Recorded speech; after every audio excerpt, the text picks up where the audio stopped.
What up, players? Yesterday was Mrs. Moose's 40th birthday, and she said she had a great birthday, and she liked her gifts and all that good stuff. We spent most of that day at the in-laws, and that is incredibly stressful for me. So I need a lone moose time today. So I got coffee, and I ate sausage links off of a pumpkin carving knife because why not? But the project for today is I have a bunch of these 1x6 planks that are rough cut lumber from a sawmill that I got for free because that's how I roll. And I built this shop about a year or two ago if you're new to the channel. I don't plan on finishing the inside, but on the outside, I haven't put trim up around. So I made a post on Instagram and Facebook asking to see if anyone has a hand planer that I could borrow or if they have a planer that I can run these boards through. But until then, I need to figure out how I'm going to make a jig for my circular saw so I can cut these puppies straight. I need to rip them down so they're 4 inches wide, not 6 inches. Let's go. Okay, so this is what I came up with. Have a scrap piece of 7/16 plywood. The smallest, I screwed it all together, but the small screws I had were 1 inch, so they kind of poke out a little bit. But if I can survive getting my wrist cut, I could probably survive, tiny little poke maybe. I don't know. Anyways, so I cut this board for the bottom and then made this frame piece and cut this little slit right here. Let's cover my face. That little slit. So then my saw fits in here and then the blade sticks through that slot. Don't worry, this isn't plugged in. And then I'm gonna rip these boards down. Not this one that's in my hand, but the one I'll show you here in a second. I want them to be this width, which is a 1x4, which would be 3.5 wide or 3 3/4 or whatever. But got this other piece of wood right here on the bottom, and bam, it fits right between the blades. So the idea is, it's hard to do with one hand, but the idea is, well, here, I'll show you the board that I have too. So I have this board. I have a few of them like this, actually. This one here. So the idea is this piece on the bottom, I stick it on the edge like that. Center that a little bit better. You see this piece here, stay on the edge like that. A blade fits through there and I can just run it along and make it, a 1x4. I think that'll work. The only problem I'm seeing is I noticed this after I said what I said in the last little video or clip. These edges, this one doesn't look too bad, but it's rough cut lumber. So see, it's not straight at all. So I gotta find some wood that has a factory edge that's long. I think I have a 1x8. Of course I do. I don't have any 2x4s or anything. It'd be easier to work with, but I think I have a 1x8 underneath the shop where I store all my wood. So I gotta rig up some sort of straight edge so I could put these in and then just use my saw. I didn't do a time lapse last time because I really wasn't sure how I was gonna make that jig, and it took me about an hour. I don't think I'm gonna do another time lapse. I'll do a time lapse once I know what I'm doing. So I'm gonna go try and set something up and then you'll know what's up. Did a couple test cuts and was able to cut 2 of them. Worked pretty well. The way I did it the second time was different than the first, which I think would be better. But then of course, I'm set up outside and you can't tell, but it's raining now. So, it keeps raining on and off. I would kind of go through it and it would stop, start raining again. I'd start to pack up, it would stop, start cutting again, start raining again. So I decided I'm just gonna move in here.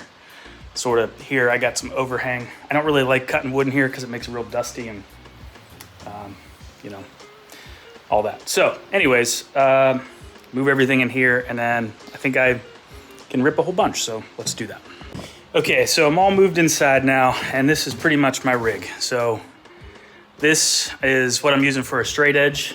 I think I said I had a 2x6 or a 2x8. It's actually a 2x12 because, you know, 2025. So anyways, I have this straight edge clamped down on each end. So it's clamped down to my sawhorses. And then this is the board. So this is my straight edge. This is the board I'm gonna cut. And I have clamps here with little, I don't know, blocks to hold it up against the straight edge. So the plan is I run the saw, yonk, up against this board all the way down. I get one edge straight, and then I use my jig that I showed you earlier, and I run it along my new freshly cut straight edge. Let me show you how it works.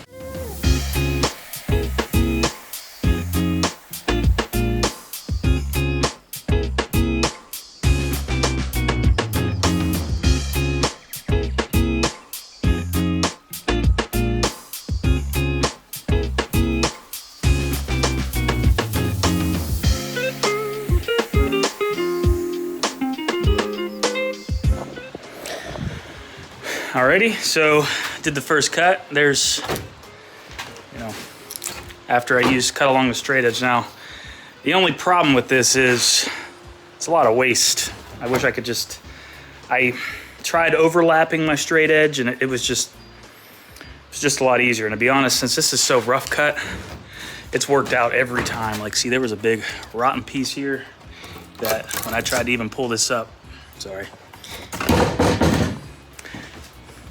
it broke in two pieces. It was so rotten. See, here's the other piece. So now that I have that, I'll use my straight edge.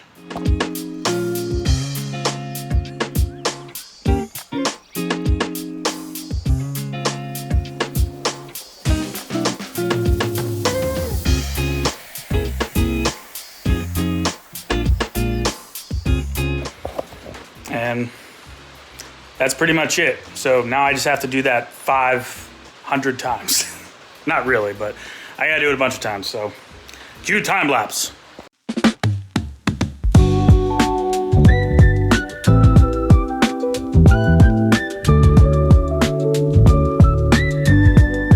All right, there it is.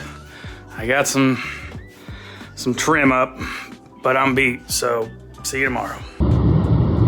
All right, next day. It is Monday. I'm headed back from my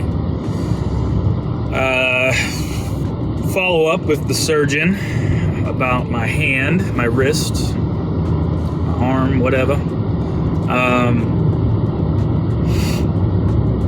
The trees are budding.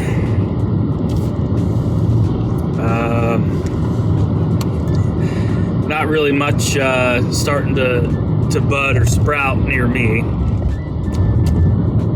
It's the end of March, so but a lot more down this way, a little further south. Further south, like it's like hours and hours away. Is a bit of a hike for me though. Anyways, the follow-up went well, and it's funny, I was thinking about it while I was sitting there. Because in all my vlogs, I'm like, yeah, it takes, you know, over an hour to get there. And then usually by the time I check in, my butt cheeks can't even hit the chair in the waiting room. And they call me in. I'm just in and out, you know. And then I got to drive like over an hour back. Today, there was not much traffic. So I got there actually a little less than an hour, which was crazy.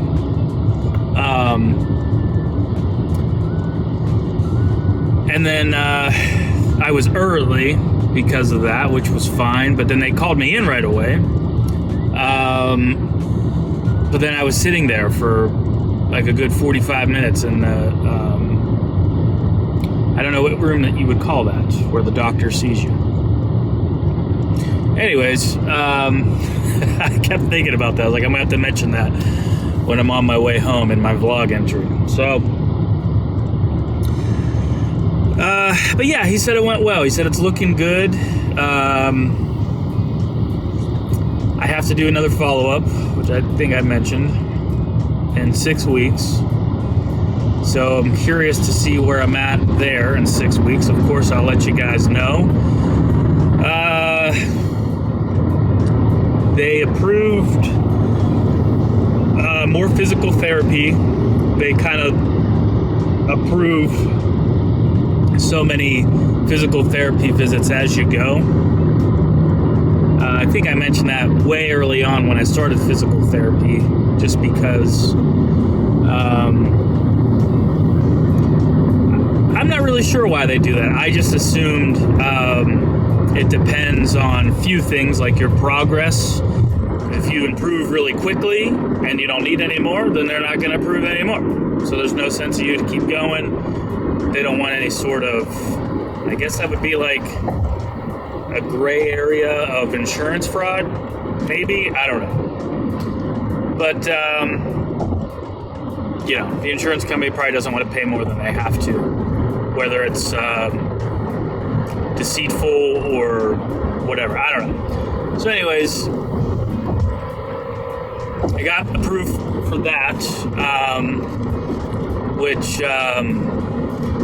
you know, he asked me about physical therapy, and he said, like, I can tell that you're working really hard at your physical therapy, because if you weren't, you'd be in a much different place, but everything's healing exceptionally well, especially considering the injury that I had, which if you are new to any of this secondary channel or the main channel, in January, a glass broke, severed an artery and 5 tendons in my wrist. I am driving, so can't really pay attention to that.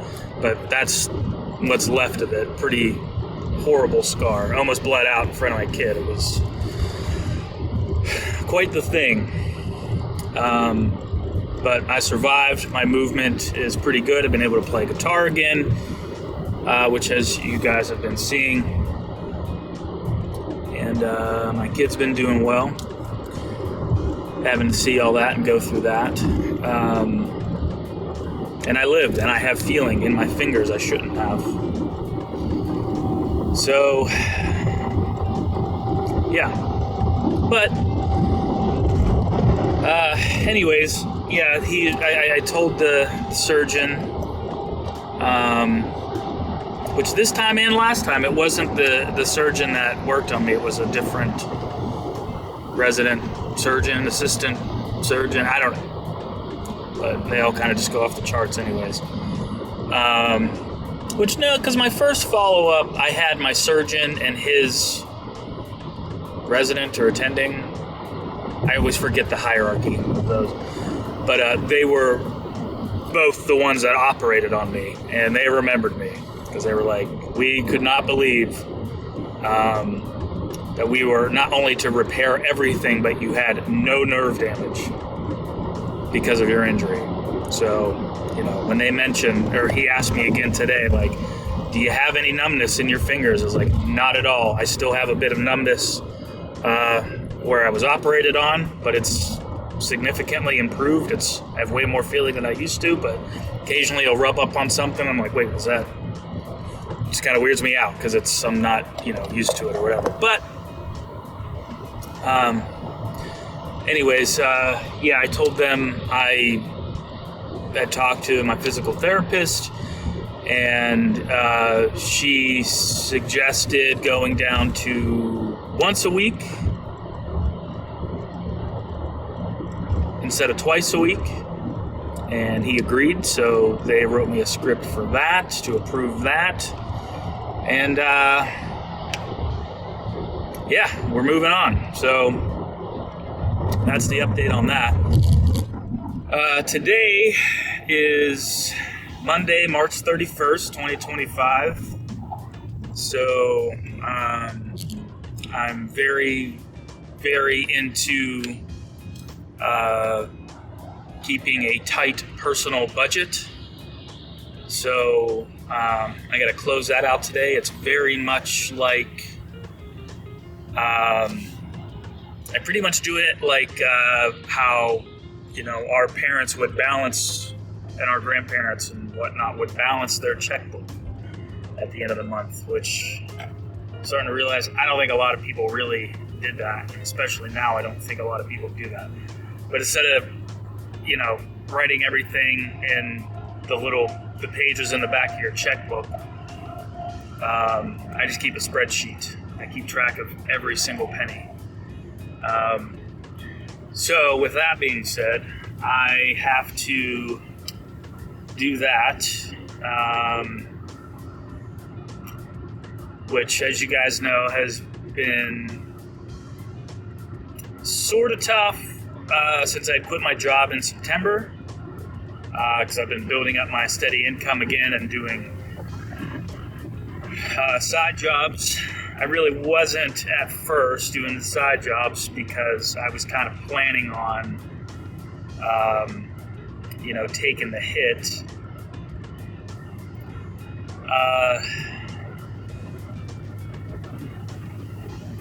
And I wanted to try and focus on building up my musical income again, because I've done it before, and just kind of kept getting distracted and depressed and all that other stuff. But anyways, I couldn't do much with my injury as far as recording new things, so that set me back about 2 months. So now I've been doing side jobs, so I basically just gotta, see what I have, see what I gotta do and stuff. I think I mentioned this before in one of the last few vlogs. It should be good closing out this month. Next month's gonna be tough because I had a pretty decent paying job.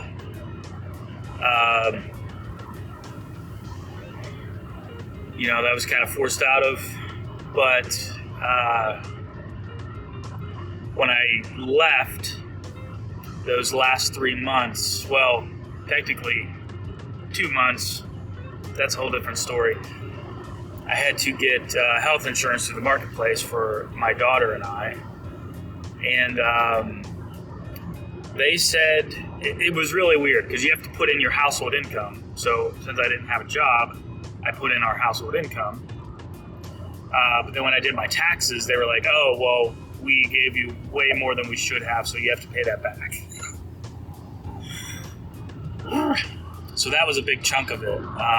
Last year, I ended up owing a bunch of taxes, only about half of what I owed this time. So I still would have owed a little bit, but I don't know what it was. Everybody's so political here in the States now. They're like, oh, it's Biden, oh, it's Trump, whatever. But I ended up, nothing has really changed for a long time. So I ended up just changing the dependent status or whatever it is on, I can't remember if I did it or my wife did it on hers. We always try to set it up so we're even, so we don't get anything back, but we also don't owe anything. And usually it's never zero. It's always like we'll get like $20 back, or we owe like $20 or something like that. The last year we ended up owing a bunch, and this year I owed about double of last year. It was mostly because of the getting health insurance through the marketplace. I don't know. So, anyways, I got to figure that out. I have, 14 days now to figure that out. So, I have some ideas. I have a lot of skills. So, I know quite a bit about electrical and building things and drywalling, and though I can't really do a lot of those stuff still, just because my strength, even though my grip isn't 100% and my strength is, probably a little less than half of my left hand, and I'm right-handed, which is where I got my injury. So, you know, when I measured it at physical therapy, my left hand was, I think, over 100. You squeeze this thing, and I think it's just a pressure gauge, so 100 PSI. I'm guessing. Either way, it was, we'll just say 100. And my right hand was, the last time we checked it, I think it was 3 or 4 weeks ago. It was the first time it was like 30, and then a week after it was 40 or something, and this time it was like 50. So it's improving, but it's slowly. So I can't really lift like full sheets of drywall or frame a wall and lift it up or anything by myself. I've done some electrical at my house, so I've been able to pull wire and stuff like that. To be honest, I'd rather just do that anyways. That's, I think, what I'm probably best at and what I like to do. I've always, you know, kind of enjoyed that. Wiring internet or wiring things for security cameras, wired security cameras and stuff. Which I've been trying to spread the word on Facebook and stuff like that, mentioning it to people or whatnot. I've had a few offers on things, but it's stuff that I can't do with my hand. So, one of my other ideas, I'd really like to not do this. I had 2 ideas. One was just a DoorDash, because I can do that on my own. And I live in a small town, and I've done that before. It's really not used all that much as it would be in like a city. But, you know, somewhere around $30 or $40 a day, like 5 days a week, would pay for all of my stuff. Like, so I'm just like, well, if I went out, if I did that, you know, which I can't every day because of physical therapy. Now, I only have to go once a week. You know, I did pretty well. Wasn't going during prime times. I would just kind of like go out around lunchtime, you know, so like 10:30 to like 1:32. We'll just say like 11 to 1. So, you know, within, well, anywhere from like 2 to 3 hours, right? I could make like 40 or 50 bucks, which doesn't seem like a lot, but like I said, I only need to make about 30 or 40 bucks a day. So that on top of Patreon, someone was talking to me about recording, which we made some pretty good music back in the day. So I'm kind of trying to consider moving some things around. I don't want to lose focus on Punk Cover Moose though. That's what messed me up before. So, you know, I don't want to do anything too crazy where it's just like when I come home after working, I don't want to do music stuff again. I want to be more excited about doing what I want to do. Plus, I have a family now. When I was doing music full time, I didn't have a kid. And for part of that, I wasn't even married. So it gets a lot harder, you know, the older you get too, just not being able to physically move around. And not that I'm like father time or anything, but I'm going to go with a friend this week sometime. Actually, I need to hit him up.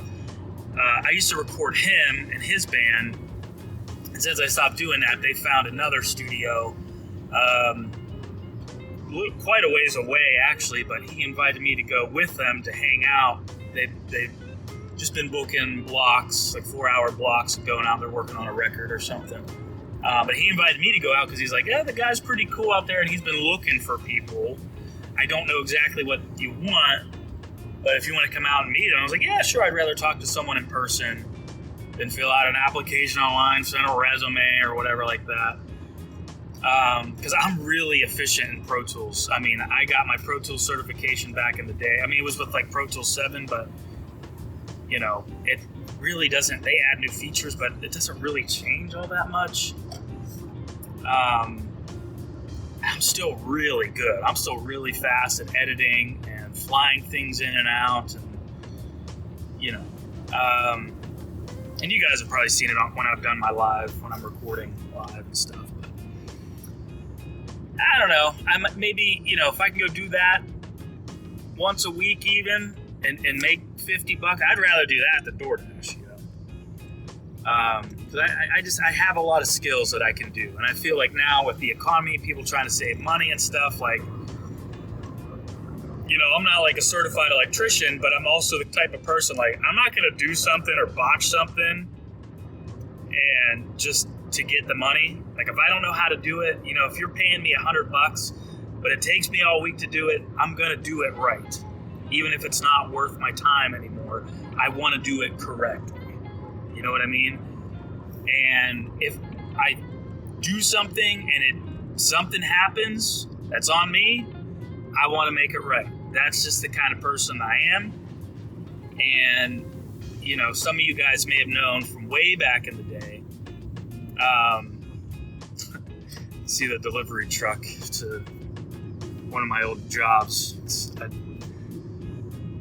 just made me laugh. Maybe I'll have to tell that story at some point. But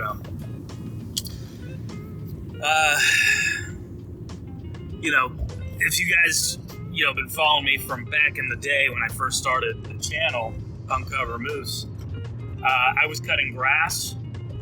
I was just doing it for extra money back in the day, and realized I could just get a tractor and I can cut a lot of grass and people will pay for it. And the biggest problem that people were having, I did it for like 3 or 4 years, and by the end, when I stopped doing it, was when Punk Cover Moose took off. I was like, well, I'd just rather do Punk Cover Moose. So I finished out the summer cutting people's grass.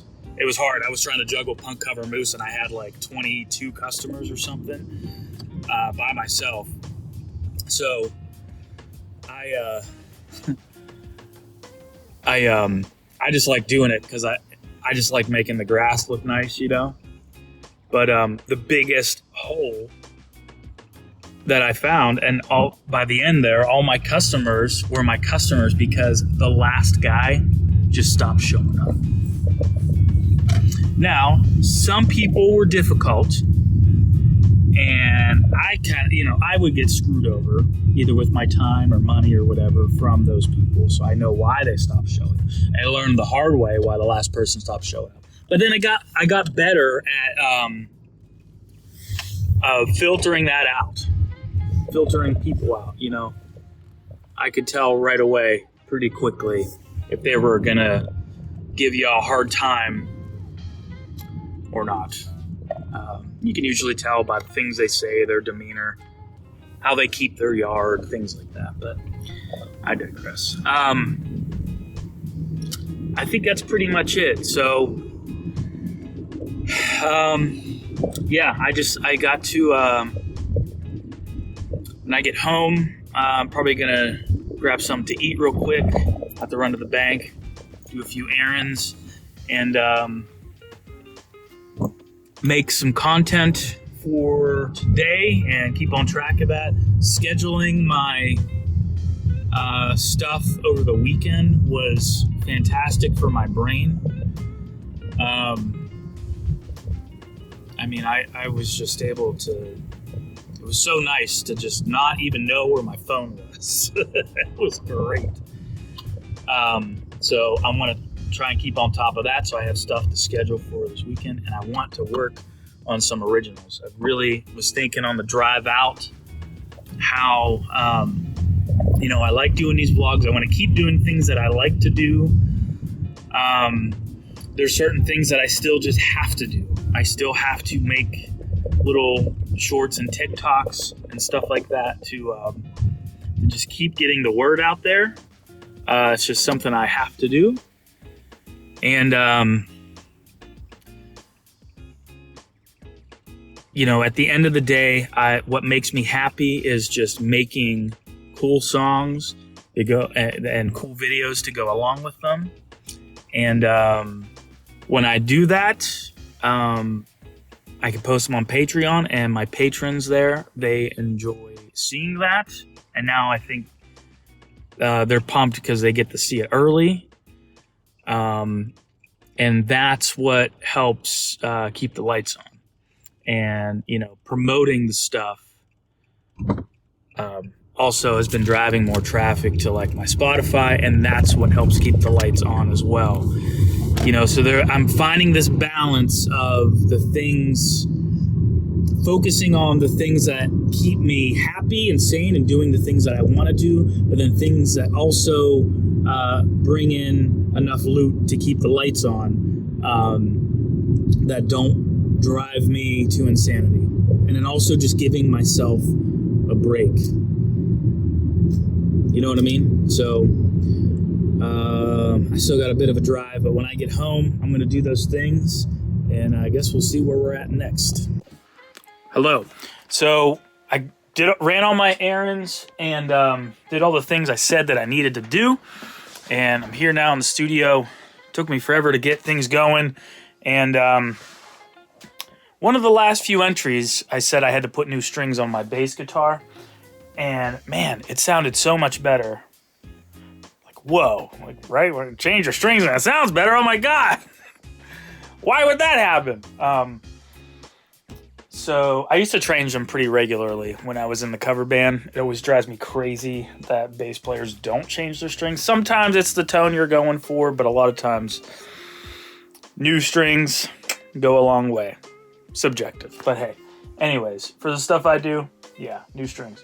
Anyways, the list of all of my, let's zoom in. Nope.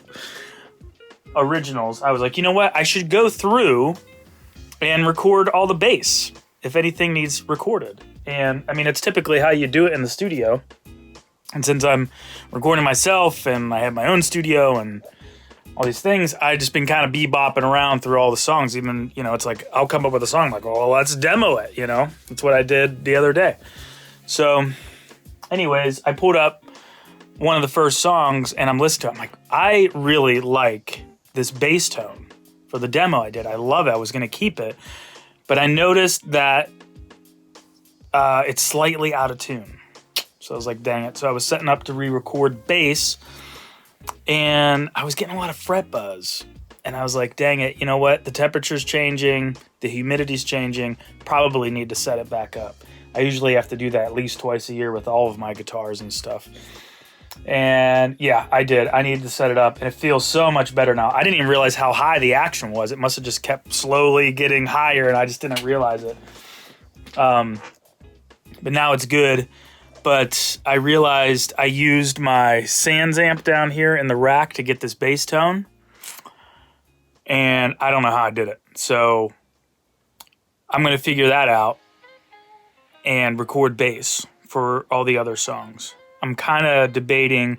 I think I might just start with other songs that I can just like re-record if it needs it, and then just do that. And if not, come back to this, or like when I'm done, come back to this song. Because I could spend hours trying to dial in the right tone. You know what I mean? So let's do that.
All right, I got a bunch of bass done, and I got a lot done on a lot of the songs, actually. So we just stopped and ate dinner, and I'm beat. So See you in the next one.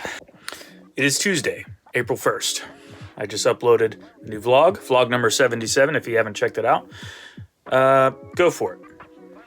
After you're done with this one, of course. It is cold out, so I'm gonna get a fire going. Because you guys know how I roll. Got to take the kid to school, and then I'm gonna record. But I think I mentioned in the yesterday, a few minutes ago in the videos you saw, I had to set up my bass guitar because the temperature's changing. I don't even know the last time I set up my bass guitar.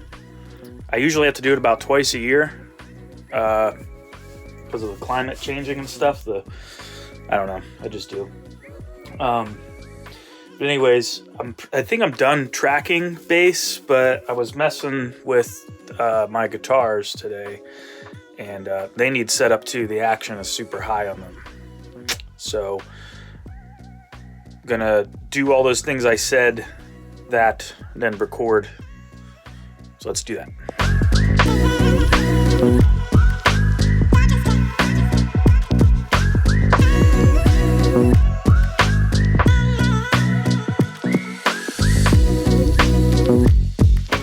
Okay, got the fire started. Fans are going to try and blow the air upstairs.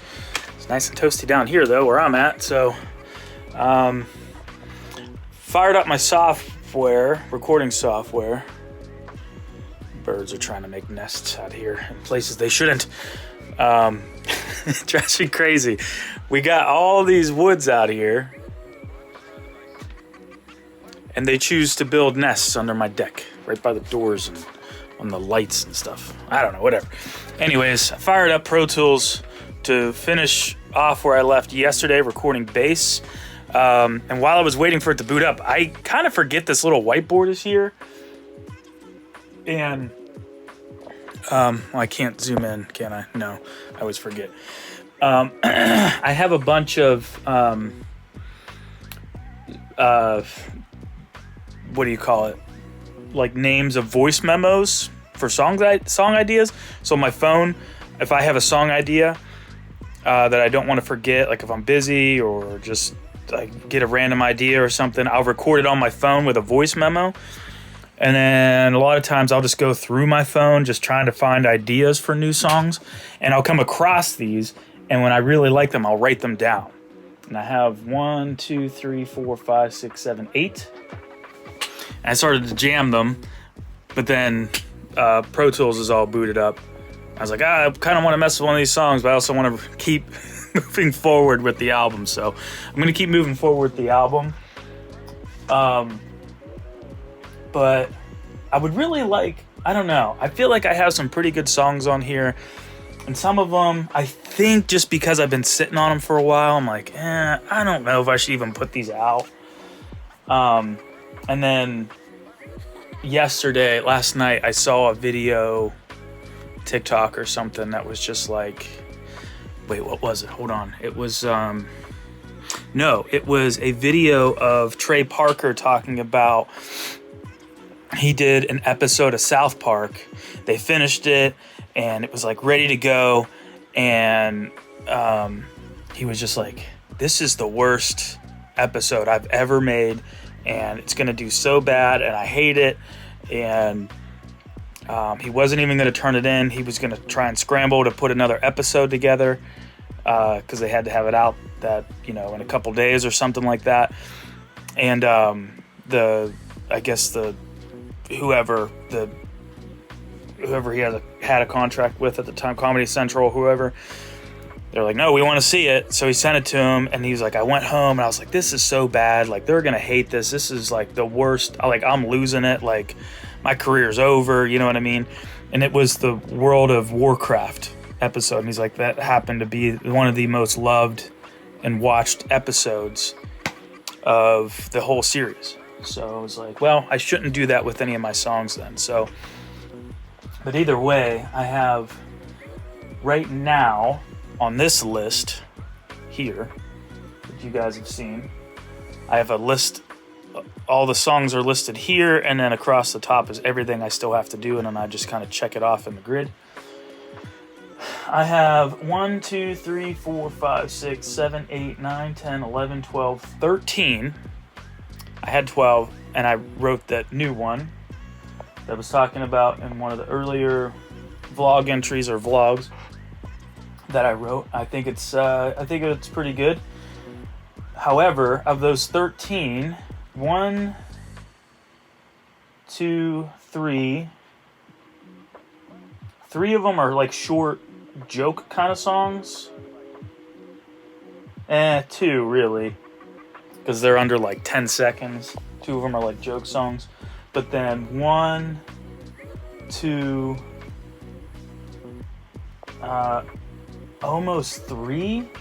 One I already dropped on Patreon, but they're also like short songs. Like they're not, I don't know. I'm just overthinking it. So I'm kind of like, I don't need to work on any more songs, but to be honest, it's like, why do I have to conform to having around 12 songs for an album? If I feel like writing, I'm going to feel like writing. But like I said, I want to try and keep moving forward with some of this stuff. The song I want to record bass on today, I recorded, I'm going to look up the day. I'll try and remember later, but years ago. So, and it's just a really rough demo. So I want to get some stuff going on it, and let's go do that. Come with me.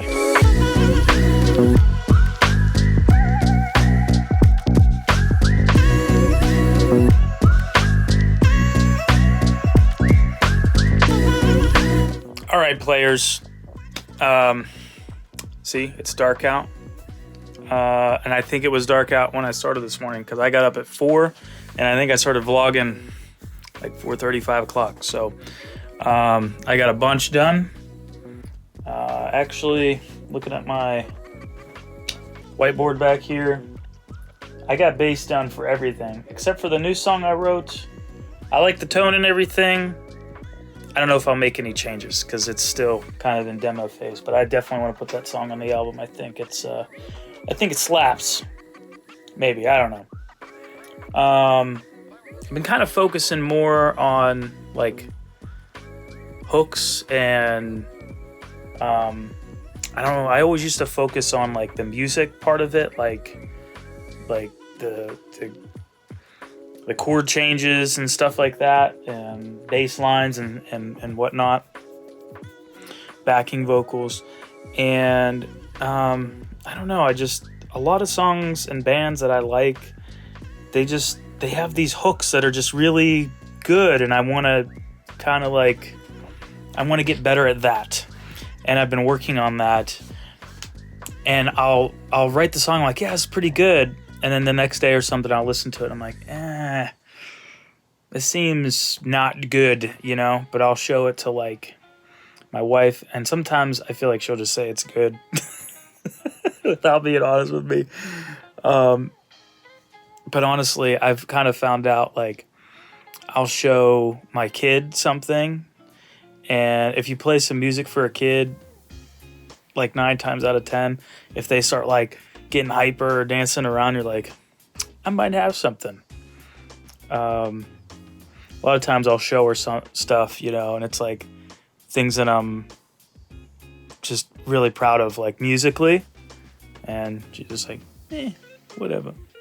But I kind of like doing both, you know what I mean? So I think this album's going to be a mix of that, and then like just kind of, I keep calling them joke songs, but you know, I just have a song that I just want to like, it's like 10 seconds long, and I just want to tell someone they suck really bad and swear a lot, you know? So, just get it all out. But anyways, bass is all done for that. And then I started messing with the drums on all the songs, kind of going out of order. Usually, like when I used to record bands, I used to come in and do like what we called like scratch tracks or something, or if they already had them, and kind of just get like a demo together and then start layering everything over top of that and re-record anything that we need to. But usually I kind of like really start banging things out with like the drums. It's kind of ironic that I said that. I go like through drums and then like guitar, bass, and vocals, and I don't know, just kind of work on it in that order. But anyways, it's just different for me, you know, because I have my own space, and you don't have to do things the way you're supposed to. So anyways, I think bass is done. I've been messing with the drums, and honestly, a lot of the drums are good on all the songs, but I've been messing with programming the drums with this keyboard here instead of just like, you know, clicking my mouse.